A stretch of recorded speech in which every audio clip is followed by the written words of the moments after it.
කුමාරාට ඔයාලට කියන්න උත්සාහ කරන්න මේ තමන් මේ ලැබිලා තියෙන අවුරුදු 100ක් ජීවත් වෙන්න නැති බොහෝ දුරට ඒ ලැබිලා තියෙන කෙටි කාලය තුල අපි කොයි විදිහටද රියැක්ට් කරන්නේ? එහෙම නැත්නම් සමාජයට මොනවද දෙන්නේ? අපි සමාජයට කරන්නේ මොනවද? අපි පුද්ගලිකව තමන්ගේ පුද්ගලික චරිතය බලවත් කරගන්න එහෙම නැත්නම් තමන්ගේ ජීවිතය ශක්තිමත් කරගන්න මොනවද කරන්නේ? මොන වගේ පරිසරයක්ද ආශ්‍රය කරන්නේ?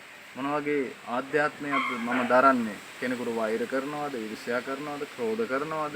එහෙම නැත්නම් අනිකගේ දියුණුව වළක්වන චරිතයක්ද? විතර විවේචනය කරන චරිතයක්ද? හෙලා දකින චරිතයක්ද කියලා තම තමන් අවබෝධ කරගන්න. ඉතින් එහෙම තව කෙනෙක්ව හෙලා දැකලා විවේචනය කරලා වෛර කරලා අපිට කිසිම දෙයක් ලැබෙන්නේ නැහැ. අපි අනුන්ට වපුරන දේ තමයි අපිට ලැබෙන්නේ. ඒ නිසා නිතරම මෛත්‍රී සහගත සිතුවිල්ලෙන් ඉන්න හැමදේම අසුභවාදීව දකින්න නැතුව හැම දෙයක් තුළම යම් දෙයක් වටිනා දෙයක් ඇති කියලා හිතන්න.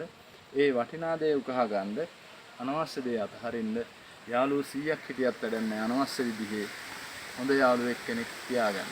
ඒ විදිහට හොඳ ගුරුවරයෙක් යටතේ හොඳ ආධ්‍යාත්මික දියුණුවක් සහිත පුද්ගලයෙක් යටතේ හැදෙන දරුවෝ අනාගතේ ලෝකයේ දිනනවා.